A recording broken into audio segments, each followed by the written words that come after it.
Bitcoin as a strategic reserve. Both former President Donald Trump and Sen Cynthia Lummis proposed the U.S. hold its Bitcoin. Over the weekend, former U.S. President and current Republican nominee Donald Trump and a number of lawmakers spoke at the Bitcoin Nashville conference. The biggest piece of news everyone has been talking about was Trump and Sen Cynthia Lummis's proposals to create a strategic reserve for Bitcoin, but the event also served as Sen Tim Scott's entry into actual crypto discussion. You're reading State of Crypto, a CoinDesk newsletter looking at the intersection of cryptocurrency and government. Click here to sign up for future editions. Lawmakers and Donald Trump, who of course is hoping to regain the presidency this November, took the stage through the Bitcoin Nashville conference last week to try and appeal to BTC holders for votes or funds. This is the first major U.S. election where crypto is getting attention from lawmakers and candidates. While it's still not totally clear whether there truly is a significant mass of single-issue crypto voters, what is clear is lawmakers are going to continue to appeal to this crowd over the next few months. First up, former President Donald Trump spoke, saying if he's elected, he'll work to appoint friendlier regulators. But his biggest promise may be his suggestion that the U.S. would create a strategic Bitcoin stockpile, a promise echoed by Sen Cynthia Lummis, our YO, who introduced a bill this week that would support that goal. And so as the final part of my plan today, I am announcing that if I am elected, it will be the policy of my administration, United States of America, to keep 100% of all the Bitcoin the U.S. government currently holds or acquires into the future. Will keep, Trump said. I hope you do well, please. This will serve in effect as the core of the strategic national Bitcoin stockpile.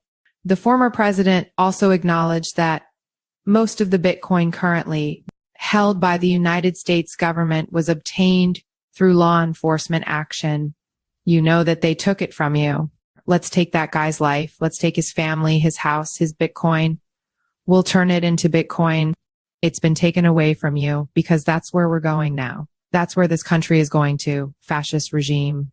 And so as I take steps to transform that vast wealth into a permanent national asset to benefit all Americans, he said, the proposals both from Trump and Lummis still leave some questions unanswered at the moment, but in a broader sense, they're more just messages to the Bitcoin community at the moment. That if Trump becomes president again, or if Republicans become the majority party in the Senate,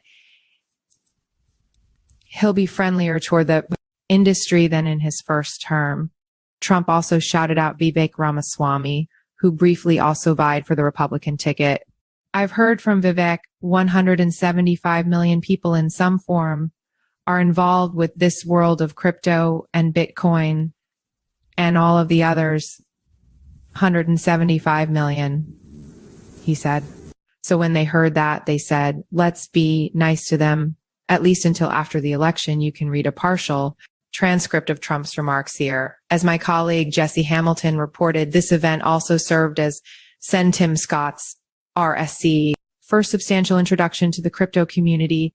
The Senate Banking Committee's top Republican, Scott, another former contender for the presidency, will become the committee's chair if the GOP retakes the Senate, putting him in charge of legislation that could affect the Securities and Exchange Commission and crypto regulation more broadly. He did not introduce any specific policy ideas during his remarks on stage. Jersey City to invest in Bitcoin, ETFs, the latest pension to dive into crypto. Jersey City's municipal pension plans may soon invest in spot Bitcoin exchange-traded funds, or so says Mayor Stephen Fulop. BitClout founder charged with wire fraud.